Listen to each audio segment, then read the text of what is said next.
Robert Fritz's Structural Consulting channel. What this is: we present full structural consultations, ones that change people's lives. The idea behind this channel is for you to witness a completely different understanding of the human condition. Here are a few things to know. Structural consulting is not therapy. It is an exploration of the underlying structures in the client's life that produces predictable patterns of behavior. What is structure? Structure is a combination of elements that impact each other. In these sessions, the client's structures are a combination of what they want to create, how reality actually is, and the various concepts that they have. The concepts clients have are usually hidden from them, but these concepts have impact in influencing the client's life patterns. A change of structure will cause a change of the client's patterns. The principle: the underlying structure of anything will determine its behavior. The process involves seeing the actual patterns in the client's life, which leads to a better understanding of the client's underlying structure. The sessions last between 1 or 2 hours. We suggest that if you do decide to watch them, do so when you have time to see the entire process. If you want to see more structure consultations, subscribe to the channel. And here is the session. What would you like to talk about?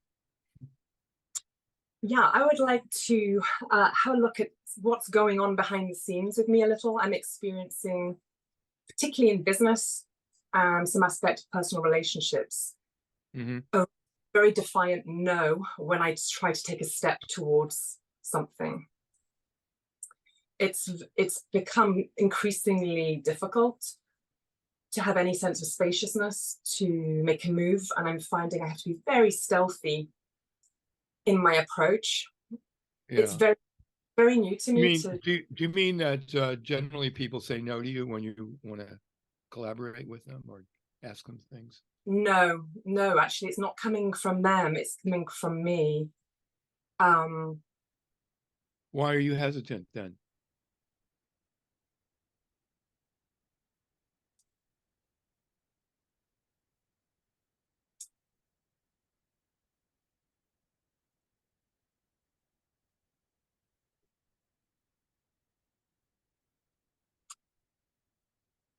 Do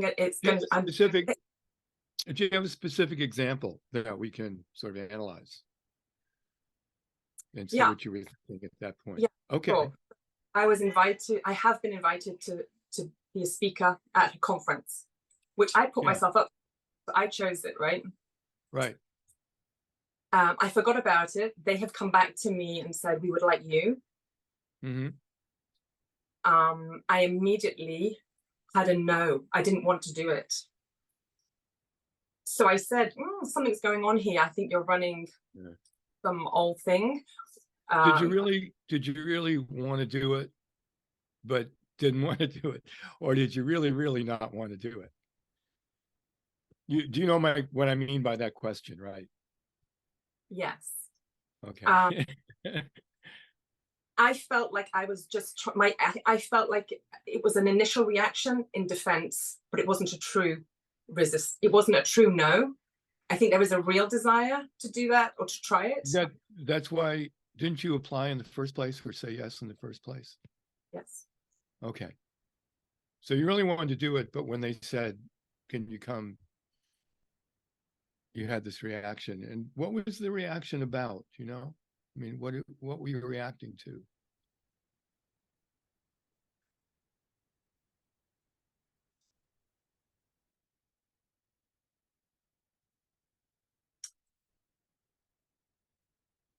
I mean, see if you can think about it at the time. Yes. When they called you. And at that moment, you had that reaction. What were you, what was the reaction? The reaction was fear-based, but it was also me telling myself, I didn't consciously tell myself this, but on regarding it a little, I could feel it was, I'm telling myself,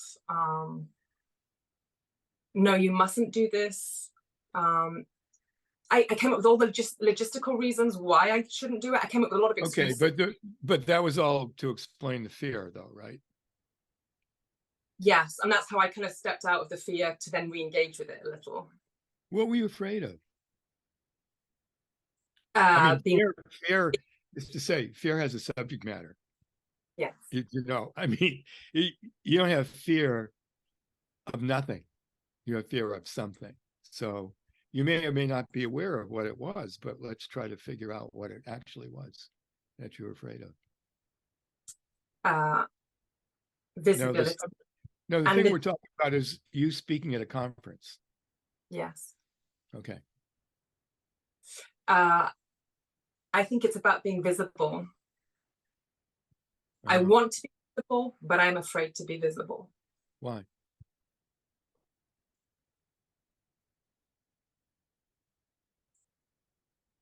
What would people see if you were visible? I mean, what?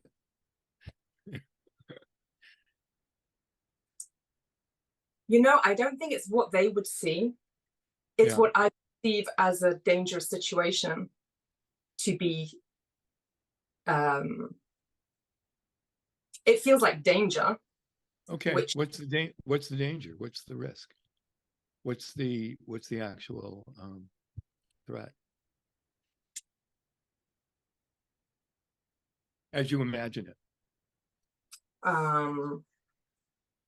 Because in reality, there is no threat. And the worst thing that gets up, you make a lousy speech, everybody thinks it sucks, and you know, you're embarrassed. And then you go home. Yeah. Right. Yeah, I think that has nothing to do with so that's reality. Yeah. So we're not in the realm of reality right now. We're in the realm of your concept. So what is the threat, the risk, the fear of? The evidence that I'm powerless and that I'm not able to act for myself. I'm not able to succeed for myself. Why does that matter to you? Whether you can succeed on your own? Because I'm on my own. Why does it matter to you whether or not you can succeed on your own?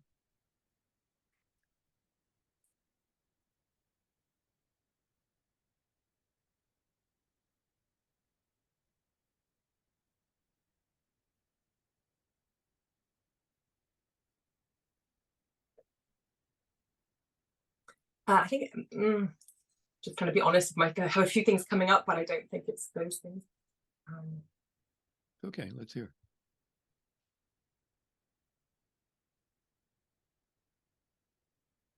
It's about proving, and why am I having to prove myself to myself? That should be a question I ask. Why do you have to prove to yourself anything?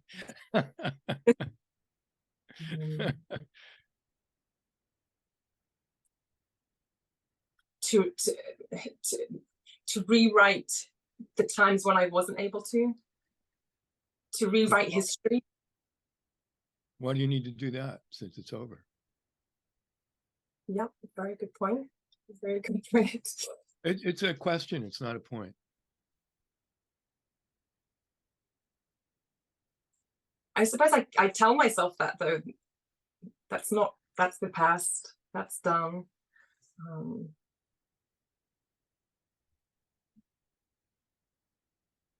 Okay, so why do you have to prove yourself to yourself?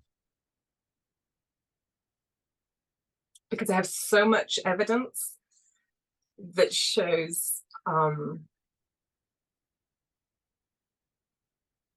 that it isn't things I'm not able to support myself, my livelihood. I build something and then it doesn't create a platform for another thing, or I get ill, so I become exhausted, and I want to prove that I have the resilience, but I go about it all the wrong way. Well, I mean, you either can make it on your own or you can't, independent of how you propagandize yourself.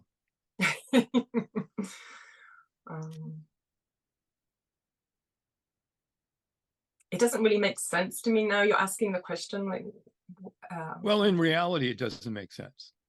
No. But we're not in the realm of reality. We're in the realm of your concepts. Okay, thank you. That's helpful. Yeah. I mean, what's with you that you've got to prove you're okay and you can do it on your own? I think it just comes back to childhood stuff. That's my memory that's coming through, or childhood things where I wasn't able to do things and act.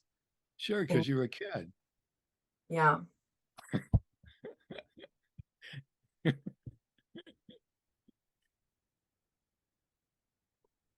I have a belief, I do have quite a strong belief that I'm, again, not in reality, but that I'm not able to act for myself, that I don't have agency, which is nonsense. I can function, and I'm a perfectly functioning adult. But in the background, there's that definitely as a driving force, and my identity really gets pushed. It's like my business, myself. I've been self-employed since I was 18, and I would say it's felt like it's both saved me and trapped me in equal measure. So there's always a double bind within me acting for myself. Well, the reason there is you have a very strong dynamic urge, which I got from your pattern in your story. So if you didn't have a strong dynamic urge, you just stay at home, and that would be fine. But it's not fine because you want to do things. So once you start doing things, though, then it calls into question your thoughts about yourself.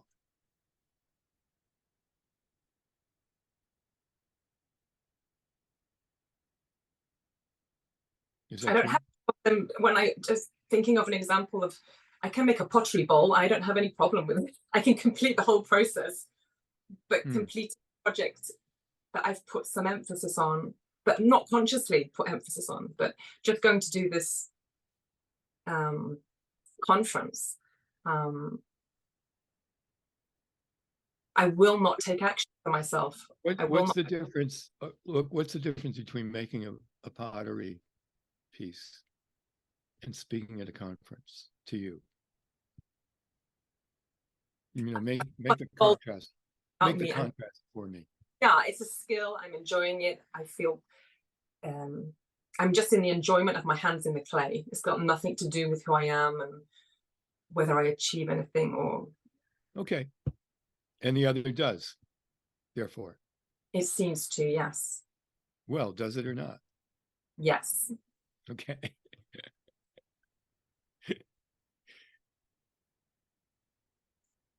So when you make it about your identity, you're I mean, you say it's not about others, it's really about how you see yourself. I don't know if that's entirely true, given you're in front of a lot of people.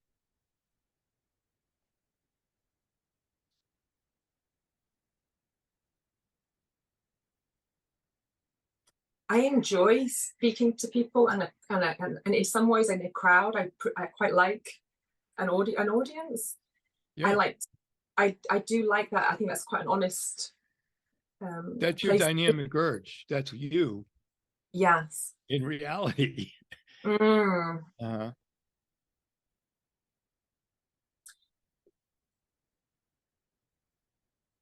Let's I did your pattern. Let's go over it a little bit with other stories. Yeah.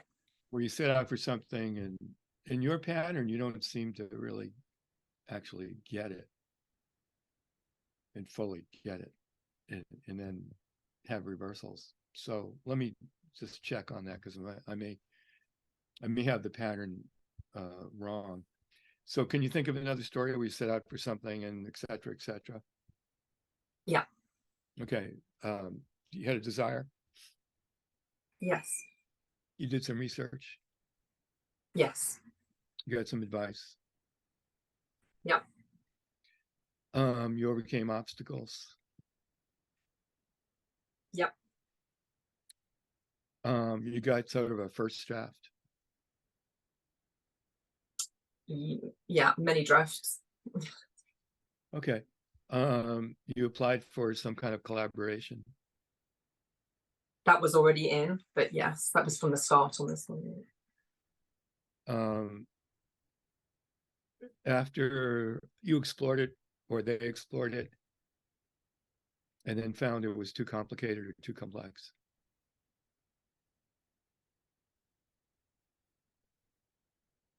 Yes, There was some delay. many.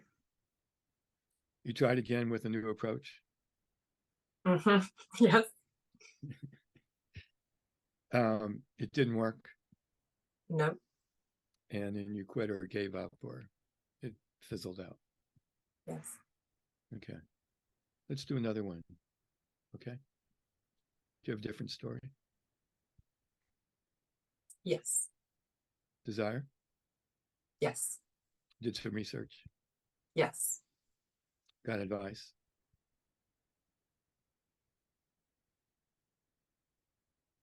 Did I get advice? Yes. Overcame some obstacles? Yes. Got a first draft, sort of a first draft? Yeah. Applied for collaboration?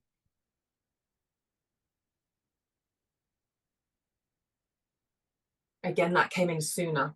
On both of the last examples, it starts with a collaboration. Okay, maybe maybe I just need to move those around.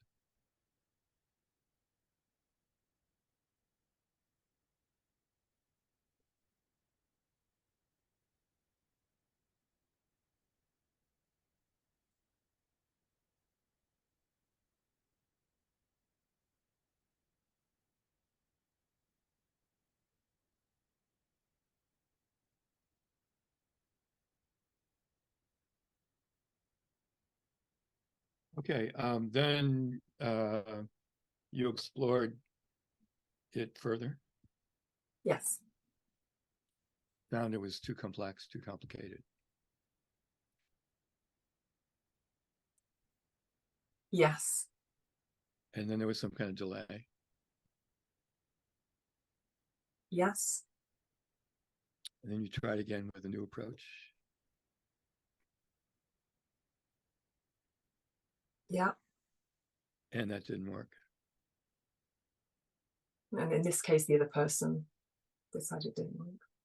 Okay. Yeah, because sometimes in a pattern, it's you do it or somebody else does it, but it's the same step that happens. And then you or they gave up and quit.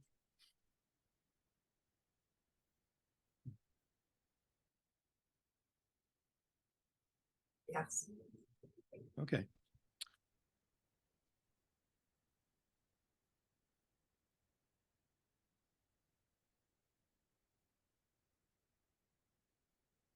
The thing about it's so interesting about, let me show it to you anyway, so you can at least see what it looks like written down. Share screen.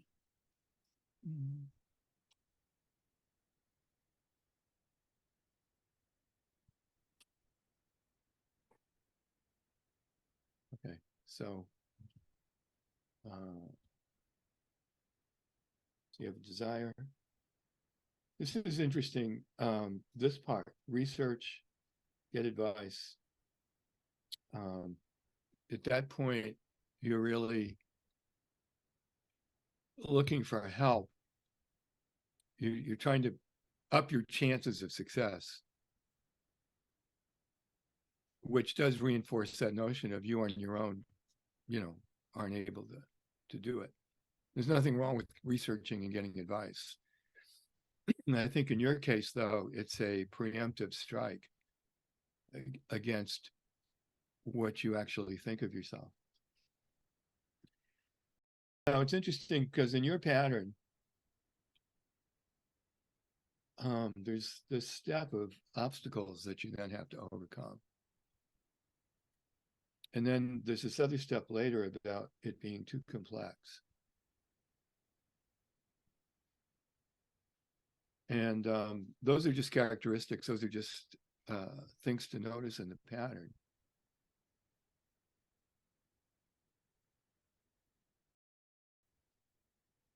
So you try to get help and you finally get, you know, a little something going.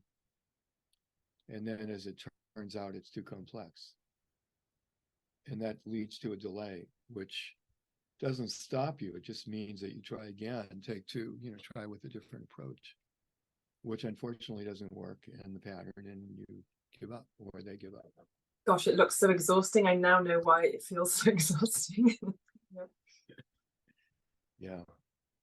It features often a lot of overwhelm, which I can see as you're drawing that out, why there is a sense of overwhelm. Yeah. When you start to one of these projects, what are you thinking about? I mean, how does it occur? What is your basic notion when you begin? You know, how are you thinking about it? I think in the one that I gave you originally, it was it felt it was let me just hang on a second so I answer that in a weird way. It was an urge that took me to the project. It wasn't me trying to make, it didn't start out with it being about me. Yeah. It was something In this case, it was about you designing a dance shoe. Yes. And I'm a dancer, and my feet were sore from stupid shoes. So it was born out of and I'm a movement therapist. So it kind of just linked all my worlds together, and I just got exploring. Whereas in a lot of the other stories, I can feel a must, like a, you know, when things happen very organically, I would say, you're like, you don't even know, you arrive and it's kind of, you go, oh look, that just happened. Yeah, so like when you make a pot. When I make a pot, exactly. So by the way, when you make a pot, it's a different structure. Yes. Okay, you're in structural tension when you make a pot. You have the idea for the pot. You got the reality of whatever it is. You're taking action to have the outcome come into being, and it has nothing to do with you. It has to do with you making the pot because you want the pot. Now, you just said you're a dancer, you're a movement therapist, and you think about, and you have an idea for a shoe. And the shoe then, not at first, but in the structure, it's really at first, ties into who you think you are.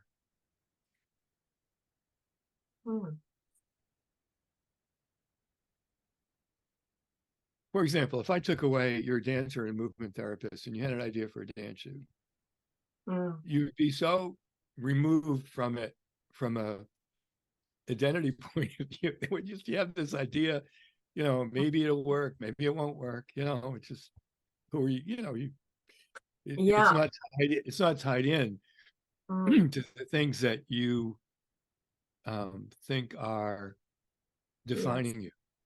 Yeah, that's really interesting. I hadn't seen that before. I have been thinking, oh, I chose that story because it wasn't too emotional until later on. It was kind of quite neutral, but actually when I look at it now, it's quite tied into my identity. And you listen, and the other part of it is it's not just one thing. You also wanted the shoe. Yeah. You know, so that's a factor, because otherwise there would be no contrast, no conflict between what you want and who you think you are to be able to create what you want. Yes. Like, you know, you don't have that going on when you're doing a pot, because you're not a professional potter. But if you were, you'd be in trouble. Yeah, with my business, it would. Yeah.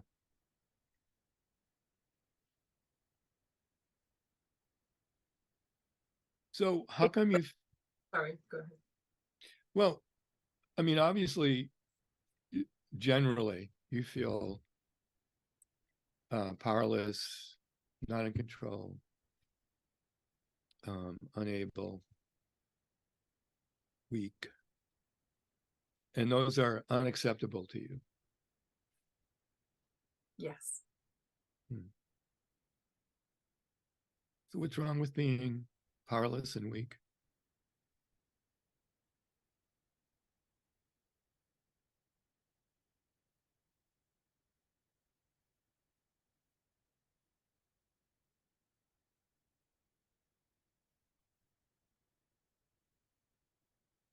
I want to do the good answer, but I'm not going to do like that. There's No, but nothing. it's a real question. You have to think it through, because you've never asked yourself that question before. You've just presumed it was something wrong with it, but what's wrong with it?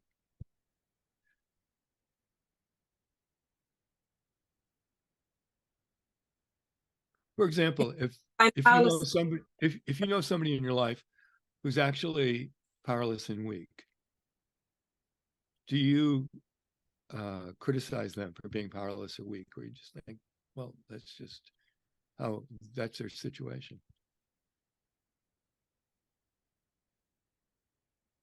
I think I do both.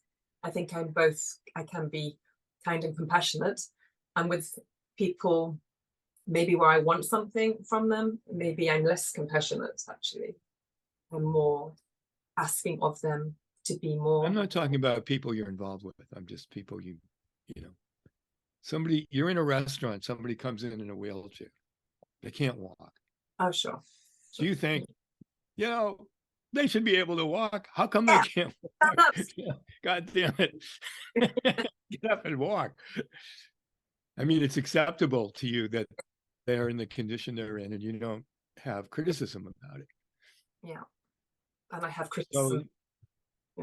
So then the question is really, again, same question, is what's wrong with being weak, if you are?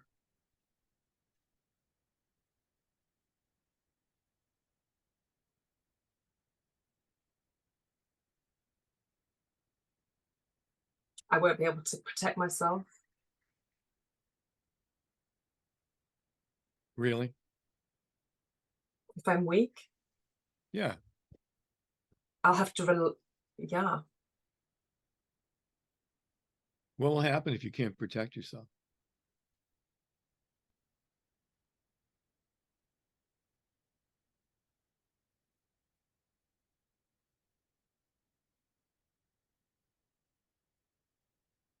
And do you imagine, that is to say?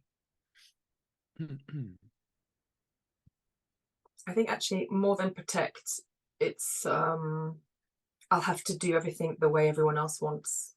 I'll have to live my life through someone else's vision or someone else's eyes, like it'll have to be like that.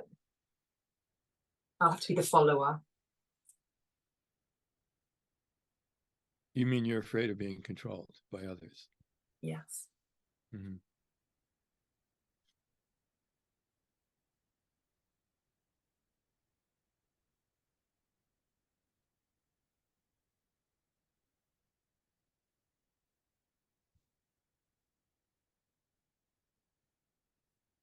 What are you thinking about as you're feeling that emotion?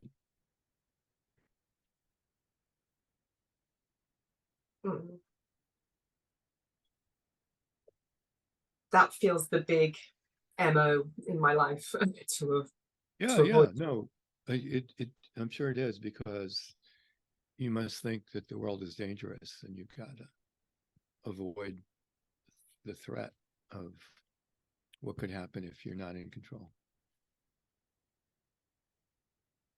I think, the distortions of looking back at childhood experiences, I think the conclusion I came to is that I mustn't be strong enough to bear the reality. That's why everyone hid me or tried to protect me very strongly.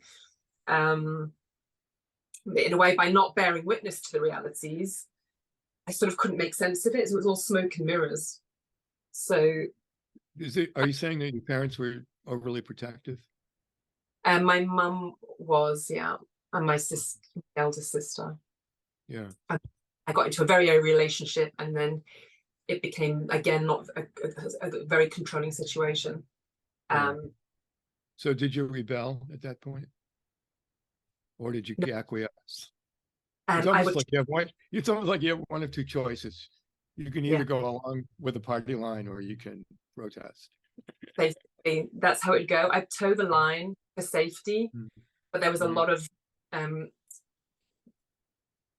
in me, a lot of push in me that wanted to, but then I would keep my head below the parapet all the time.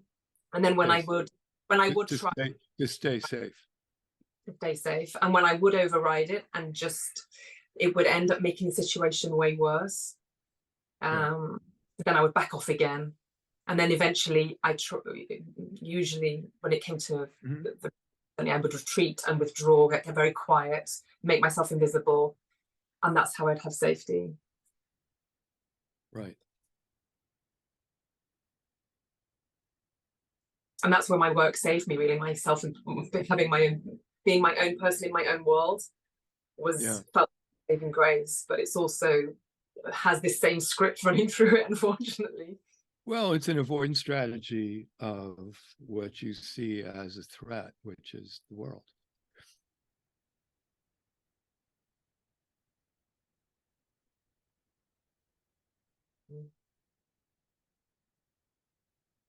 It makes sense when I've been choosing more consciously not to run the normal pattern, and I choose just to acknowledge reality, to look around me, notice some facts, tell myself what I'm seeing.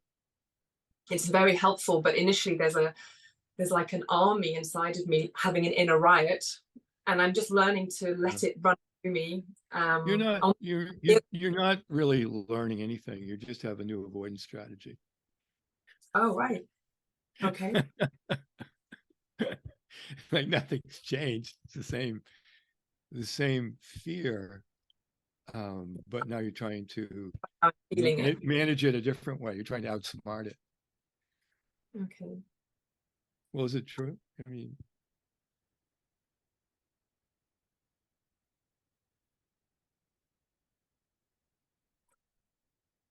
you must really hate the first part of your pattern. But I'm trying to be real with myself. Well, yeah, sure. Because, no, I understand that because you're really an honest person and you really want to see reality clearly. I get that. In the first part of your pattern, you must hate it that you have to rely on others. Hate it. Yeah.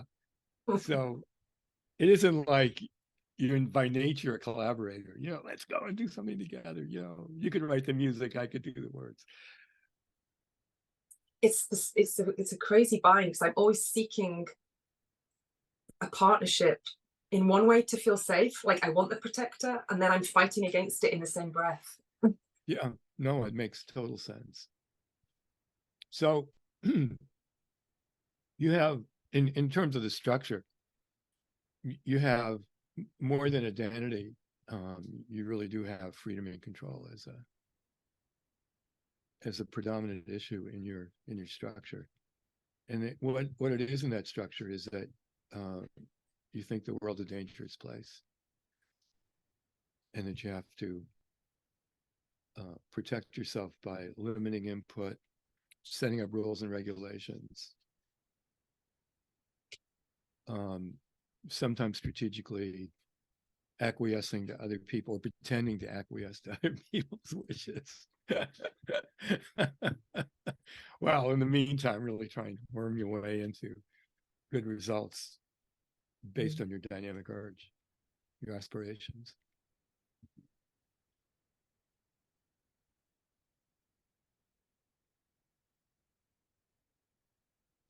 Tell me a little bit about your movement work. The reason I'm asking you about that is I'm thinking that if you had a client who tried to impose that kind of strategy on movement, I imagine it wouldn't work very well. No, and that's exactly my work. I'm looking at the underlying structures and I'm helping them see work, improve. Right. Makes complete sense to me in the body, and in movement. Yeah. It's very simple when I look at it outside of myself. Very simple. Yeah. First of all, is there anything in life you have to do?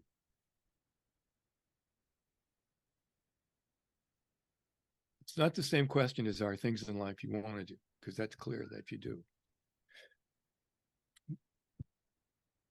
But the reason I'm asking that question is I imagine that when you want to do something, and you said this before about other things, that you turn it into a must do.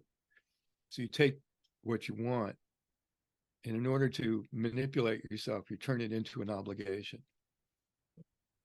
And then that becomes the motivation. It's not, you're no longer in the realm of desire or aspiration. You're in the realm of obligation. And that it also, the obligation then becomes symbolic of two things. One is your identity, for sure.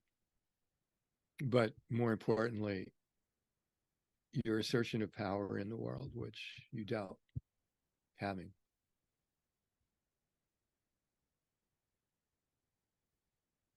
So then when you turn a want into a must, you're pretending that you have to do this thing. You have no choice. And in reality, is there anything you have to do?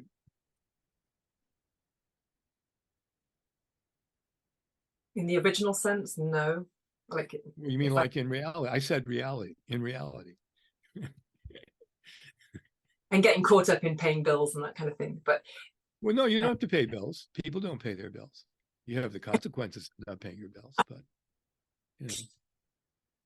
Then no. I mean, No, you pay your bills because you want to pay your bills to as a secondary choice to the primary choice of having the quality of life you want.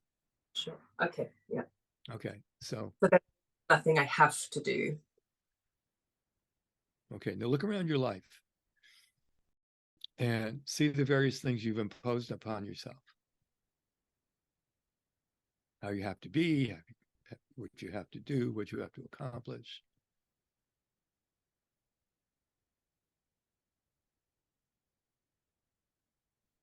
Does it look like in some of those cases you really were turning a desire into an obligation or imposing on yourself the notion of you have no choice? Mm-hmm. What's reality? What is reality? Did you say? Mm-hmm. Yeah. About those things.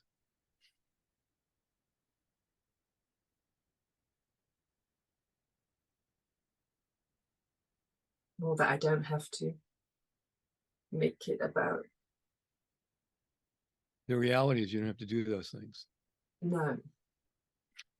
In reality, I don't have to. In reality, you don't have to do those things. You're pretending you have to do them. In reality, you don't have to do them. No. Can you say that? In reality, there's nothing I have to do. And see if you agree with that statement in reality.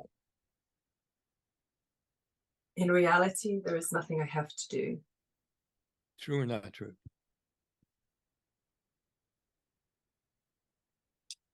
There's a little army defense. 1 second. A little defense going on. No, it's what it's going on is what happens is your concept of trying to hold on. Yeah. Because that's in a way your orientation. It's like where you're standing, you know, in a way, and the rug gets pulled out and you feel disoriented if it turns out that it was all a lie that you were telling yourself. So your concept is fighting for survival right now. Yeah. I mean, this is just how structure works. It's the weirdest thing that these concepts have a survival instinct that they don't want to be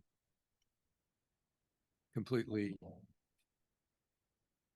seen as wrong since you've relied on them so much.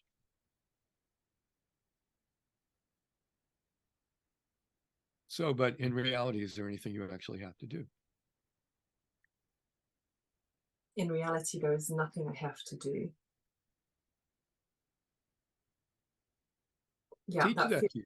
No, look, teach that to your mind, because your mind is going, no, you've got to do this and you've got to do that and you've got to show and you've got to be careful and you got to, you know. Explain is the in reality. It helps frame that for me. So in reality, there is nothing that I have to do. Yeah. I mean, there's a disturbance there I can feel, but I can also sense, yeah, I agree with that. No, Well, in I know reality, that you agree with it, but I'd like you to observe it and see if, in fact, it's accurate, it's true.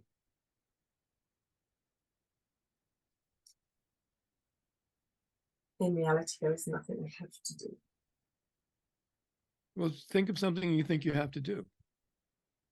Like, Well, what I do you was have to do?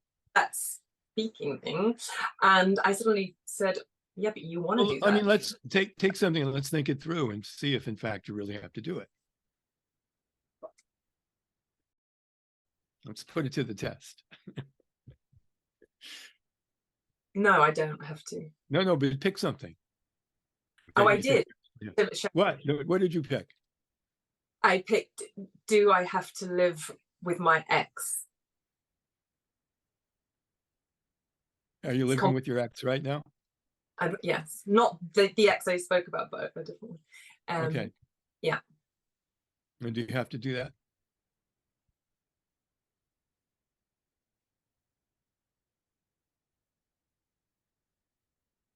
No, I want, this isn't going to sound right, but I want to do it.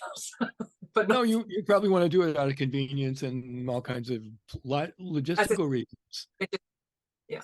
But what you've done up to this point, if you pretended you have no choice.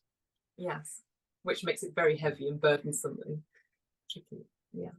Yeah, because then you're trapped living with your ex and you think, oh, geez, I'd rather be somewhere else, but I can't be. Yeah, there's a lot in there I feel about choice, the simplicity, a choice. I mean, it's like, feels like a new. Yeah, because choice means you can either do it or not do it. Yeah. And obligation means you have no choice, you have to do it. And there's a bit more wiggle room. Well, no, because part of your control strategy is to pretend you have no choice when in fact you do have choices. Yeah. And you may, as a secondary choice, do things you don't want to do on behalf of things you do want. Like convenience, for example. I mean, it's probably one of the motivations for living with your ex. I imagine. Is that true? It's a stepping stone to the next step. Meaning it's convenient right now until you get better circumstances. Yeah. Mm-hmm.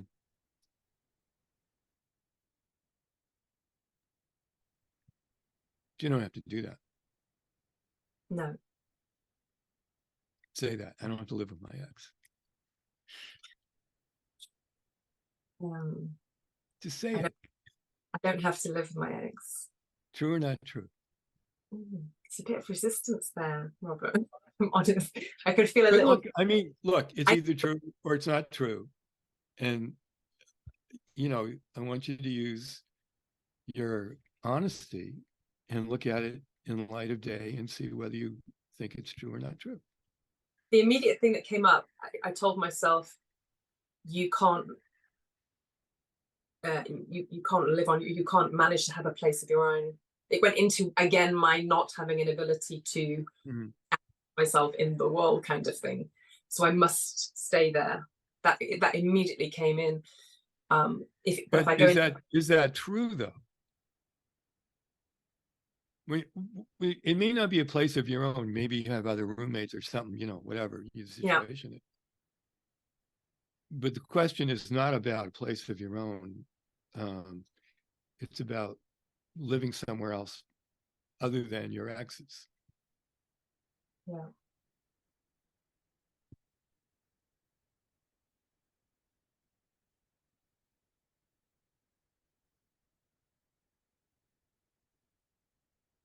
What's the truth? In reality or in my concept right now? In reality. Well, there's no truth in concept, so it's got to be in reality. Okay. Has to be in reality.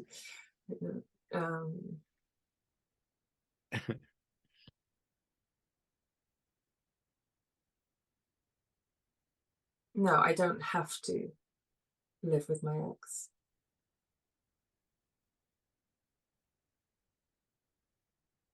you've pretended that that's not true for a long time. And obviously you don't want to live with your ex because you're trying to look for the next step where you can be somewhere else.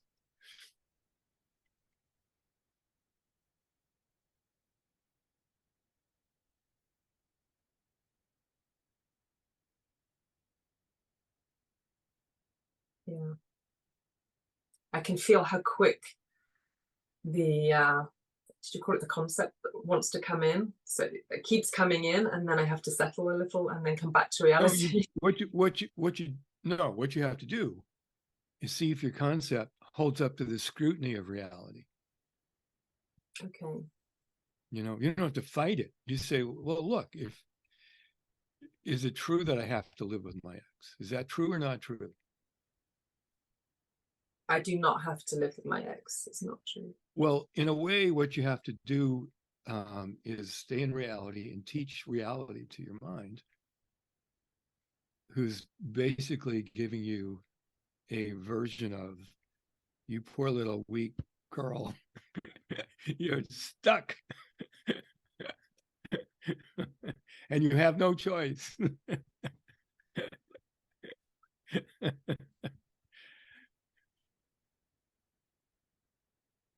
Yes, that's exactly what it says. What are you noticing and what are you seeing? I've got quite a lot of, I'm noticing in myself quite a lot of physical stuff. There's a lot of buzzing and something in here. Yeah. Rushing, a lot of, it's not adrenaline, but something like that. Yeah, a little distortion in my, like, where am I feel. That sort of thing. How's your level of clarity?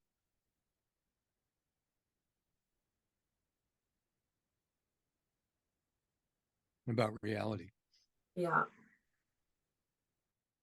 I would say on like a scale of 0 to 10, it's around the 6 mark. And I'm saying that because I can feel so much disturbance constantly.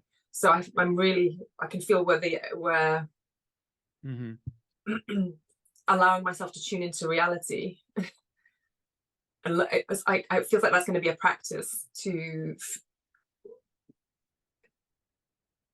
bring my attention there. But you can do that now. I mean, and by the way, reality is where the action is.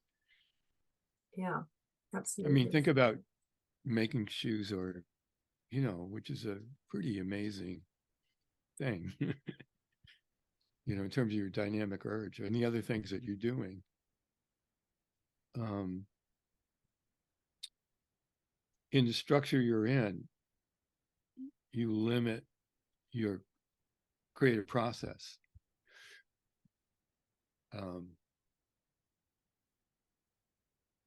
But that's not what you want, because you have a very strong dynamic urge in terms of aspirations and values. And one of your values, by the way, is reality, is seeing truth, isn't it? Yeah. Yeah. I mean, I know that from working with you. You've been totally doing your best to try to see what reality is and be honest about everything.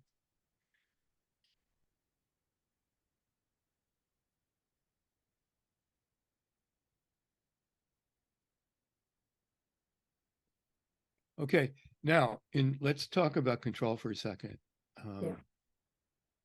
Because the strategy is to try to gain control. Yeah. Can you control what you can't control? No, I cannot. Can you say that over and over a few times just to kind of teach it to yourself? I can't control what I can't control. I can't control what I can't control. I cannot control what I cannot control. True or not true? True. What are the implications of that?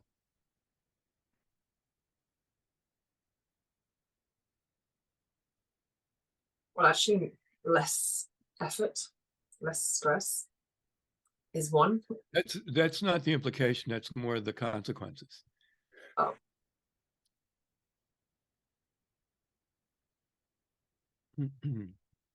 I can't control what I can't control. Like, for example, what would you stop trying to do?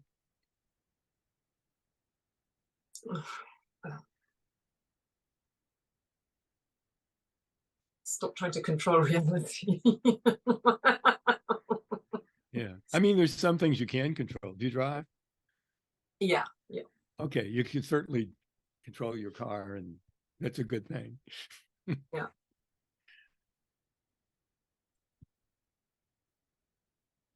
Yeah, I can't control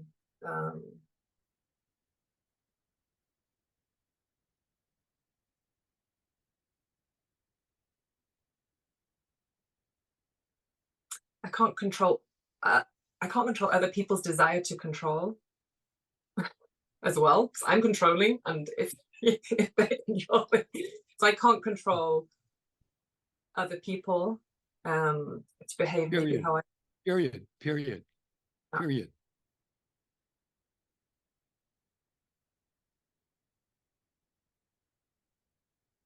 and I can't control always the outcome of a project, or the outcome. It doesn't always work out, and it doesn't Sure, have but to. on the other hand, when you've got this oscillating pattern, you can guarantee it's not going to work. Yeah.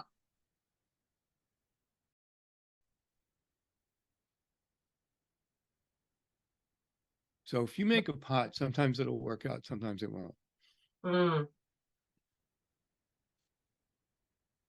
And the more you make, the more you learn, the more you up your chances of being able to create exactly what it is that you want to create as a pot.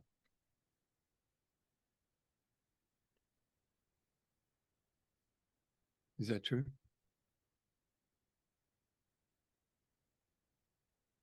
In theory, Not in your experience. no. What's your experience?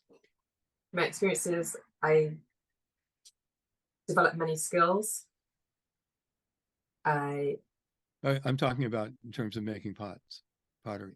Making pots. Oh, right. Yeah, I have skills. I develop skills. I complete simple. It's even if there's a glitch, it's not a big deal. If the pot collapses, it's not a big deal. I make another one. Yeah. And do you learn from it? Yeah, every time. Right. So, if you're not controlling what you can't control, and you do your best to create something, sometimes it works out, sometimes it doesn't. Right? Yeah. And the more you create, the more skill you have at creating, and the higher your chances of success over time, as you gain more ability to create. Just like it is in making your pots. Okay. So I could be preemptively stopping myself before I'm arriving at the completion of sorts. More than you can. More like you are. Oh, gosh. So, okay.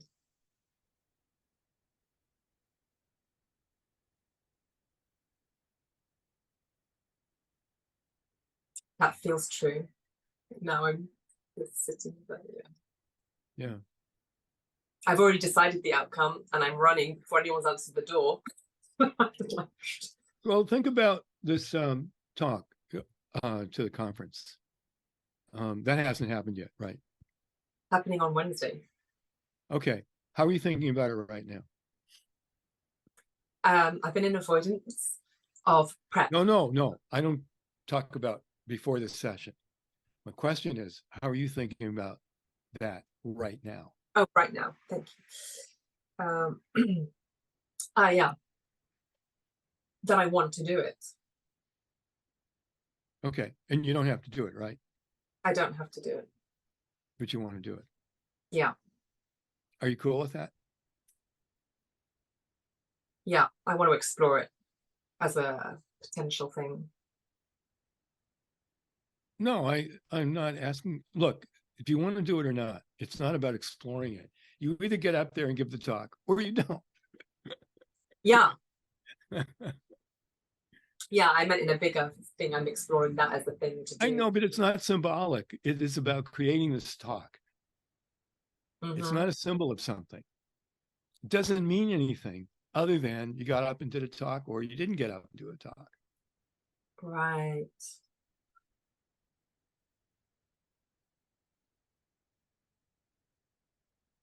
Now, why did you go to some extracurricular stuff? It's part of your control strategy. Oh, God, it just sneaks up on you. Well, you see how that would limit your appreciation of being able to just either decide you want to do the talk and then do it, or decide you don't want to do the talk and then not do it. Yeah. And not have it completely based on what you want and the reality of you don't have to do anything. Mm-hmm.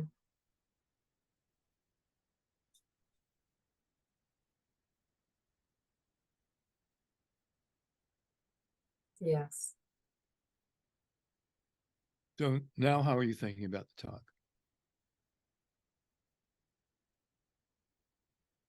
I want to do the talk.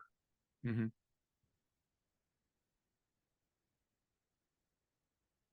That's good. Hmm. Yeah, I do. Plain and simple, right? Yeah. Yeah. No extracurricular. No, it's just like, I want to make a pot. I want to do a talk. Yeah. Oh, that's nice.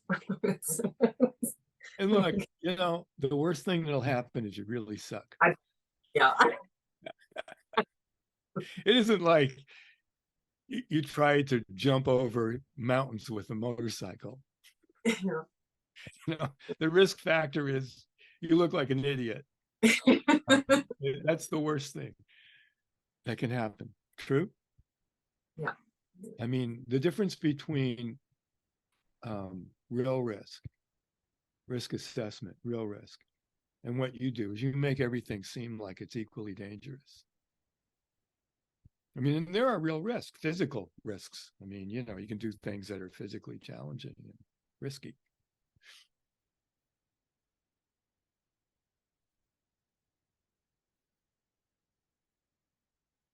Yeah.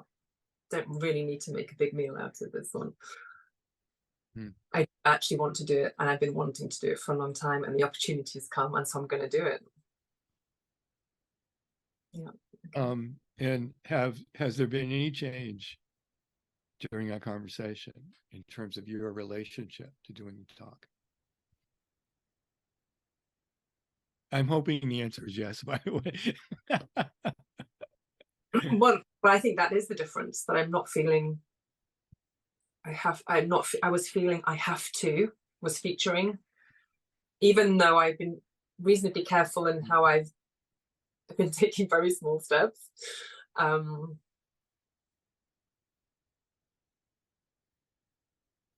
you know what? There might even be a chance that it's fun. Do you know what I mean? There's something else that's possible now that there wasn't. Yeah, that opens up. Before, there was a quality of effort or having to just feel myself through it. And this is more spacious feeling. Yeah, good. Yeah, because it's a different structure. It's structural tension. End result, do the talk, current reality, opportunity to do the talk, things you want to say.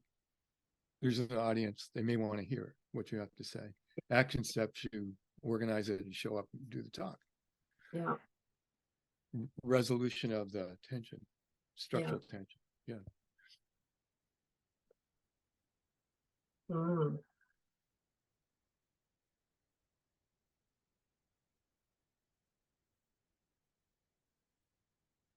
I like that simplicity, actually, just acknowledging that.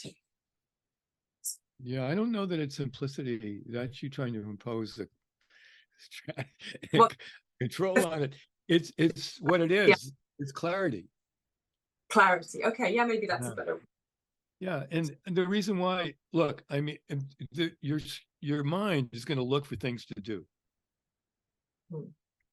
That's why I made a distinction between simplicity, be simple, ends up being a directive, versus clarity, look at reality and see what it actually is. They're not quite the same thing. And what this control strategy will do is look for rules and regulations. So you'll end up trying to impose on yourself new rules and regulations, which has the same motivation structurally as all the other things that you did. It just becomes a different set of rules and regulations. Versus you can't control what you can't control. It's nothing you have to do. And there are things you want to do. Yes. True? Yes.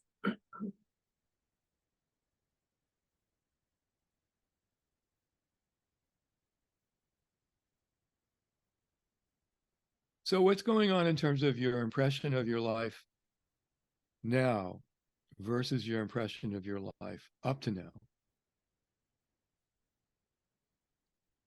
Is there a way you can describe it as sort of like a before the insight and now the whatever insights you may be having?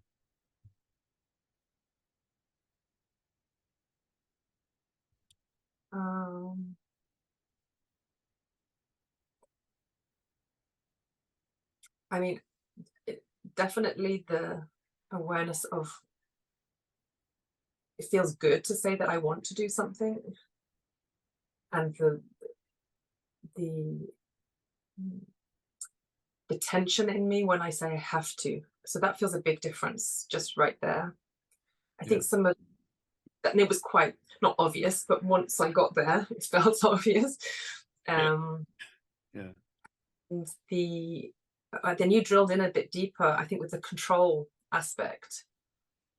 And that feels very sort of insidious with me. Sort of there's like a constant.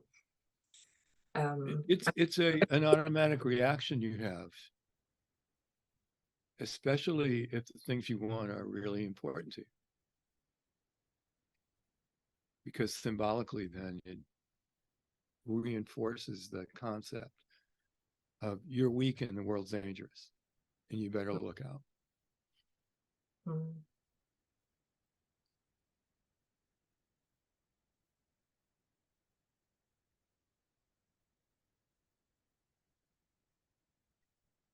Yeah, I can definitely. I hadn't seen like how far that is enmeshed in things, but I can.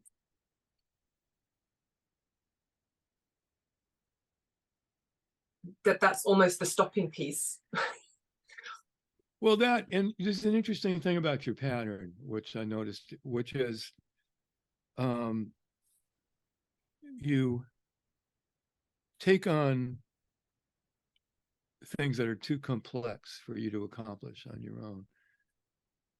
And that's the complicating factor in your creative process.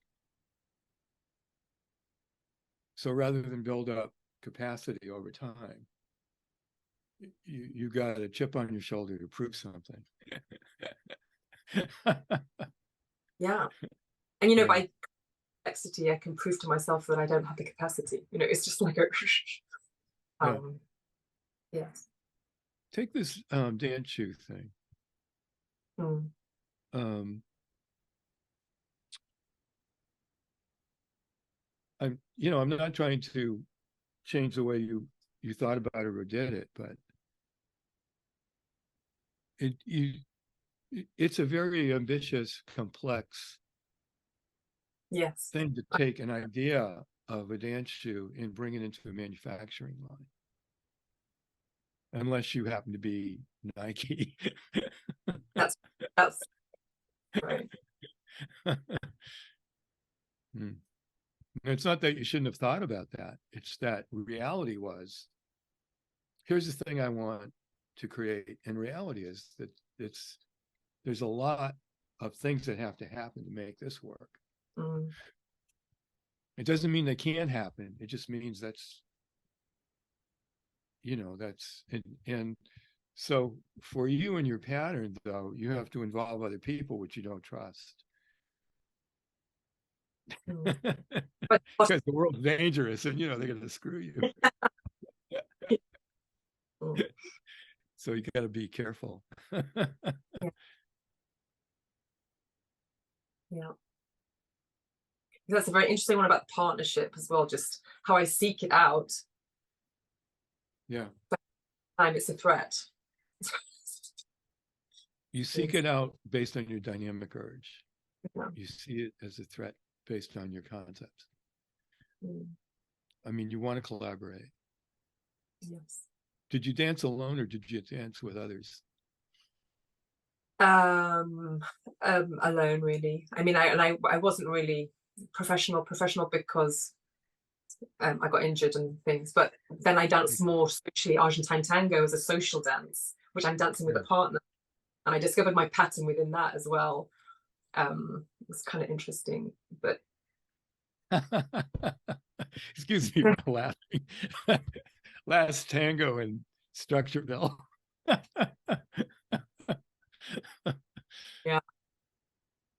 yeah, I'm an excellent follower. But when it came to sort of decorating or showing myself or inviting, then it would all be very messed up. But anyway,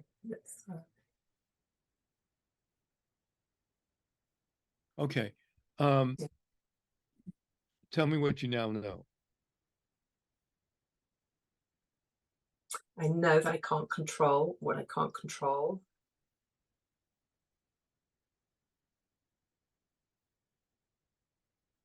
I know that I want to do the talk. Mm-hmm. And the other part of that is there's nothing you have to do. Yeah, there's nothing I have to do. See, your control strategy will always say to you, no, you got it. You're obligated. You must do. And that's when you turn your desire into an obligation rather than choice. Yeah. Mm. Do you think we're done? Yes, I do. Yeah. Okay. Can you report to people watching this what it was like for you going through the session?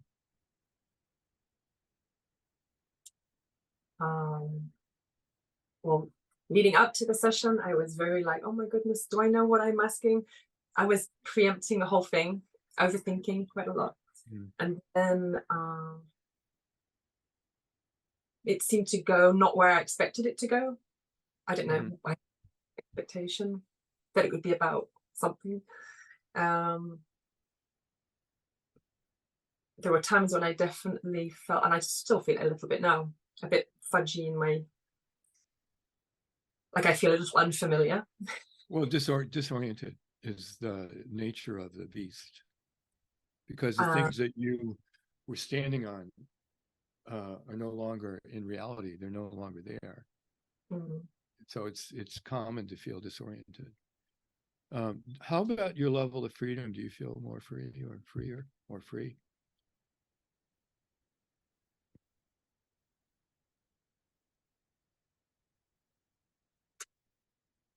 I don't know if I use the word free. I feel,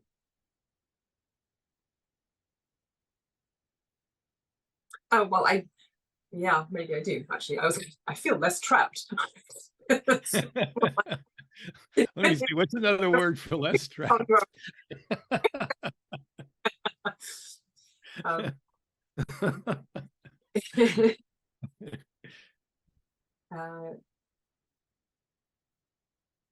And yes, there's something about the feeling of having choice, which is very new. So going through the process of acknowledging that.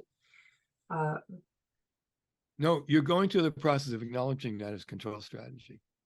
Oh, crikey. Well, isn't it though? You're trying to still do something with it rather than just see it for what it is.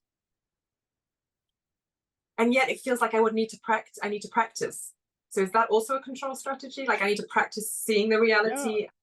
Well, look, if there's nothing you have to do, how come you have to practice?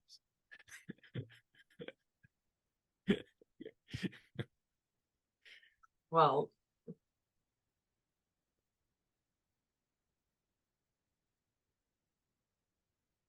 that's quite tricky. No, it isn't. The answer is, if there's nothing you have to do, you don't have to practice. That's the answer to that question. All right. Okay, I'm with you. I'm with you. See, but your mind is saying, okay, now you have to get, oh, that's great. Now you got to do this. Oh, that's great. Now you have to do that. And it's going to be a while as you have to really teach yourself reality. Not have to. in order for your mind to get this. I mean, it's yeah. Dependent variable there. For your mind to get this, you got to teach your mind reality for it to get it. Now, you don't have to do that, but if you want your mind to get this, it's not going to get it on its own. It's going to come up with new rules and regulations to try to impose control over something that doesn't need control.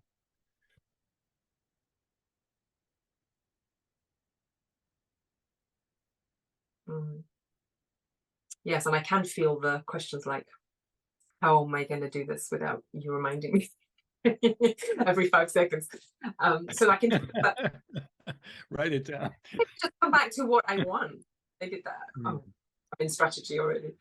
Well, the thing about it, it's so interesting because you really have tremendous dynamic urge. I mean, really strong aspirations, and you're by nature, you want to create things. Yes, It's just you. It's just how you are. Not everybody has strong dynamic urges, and it's not always equal. Okay. In your case, it almost is an insult to injury in the structure. But in a different structure, it's really great, because now that's why choice is as a factor is so important. So you can't get rid of the old structure. I mean, it's there. It's not like I'm going to be a different human being, but that I can choose a different structure. I can choose to be in reality, even though that's there, right? Yeah, because maybe you'll always think the world's dangerous on some level or another, but so what? Right. I mean, if you can't control what you can't control, the world's going to be whatever it is, and you know that's just how it is. In the meantime, you've got things you want to do. I do. Yes. Yeah. Okay. And not everybody will be equally capable of collaborating with you, but some people will be. And your tendency to find the right people is greater in structural tension than it is in structural conflict, which you were in. Yes, I can see that. Yeah. I mean, I hope this is life-changing for you, because it can be. And if it is, the real you gets to show up in your life. Yeah. I mean, the real you is a very creative person and an honest person. Yeah. Well, thank you so much for your time. It's really touched me. Good. Yes, feels a privilege to have this session. Thank you. Thank you. Any last words for anybody listening? I don't know if I have any words for anyone else, other than definitely if there's an opportunity to do the work and to, it's, I'm going to say profound, because it is, it's what it is. I think can alter your life. I just feeling that now in terms of how you described at the end there. Almost becoming more of who you are, really. What the most natural thing in the world, in a way. So it's have a structure that actually allows you to get that clarity. Feels I don't know, you can end up seeking and sort of just so yeah, I would recommend having a structural tension session with you, Robert, and yeah, it's been excellent. Thank you. Thanks so much. Stay in line. I'm going to stop the recording and then say goodbye to you offline.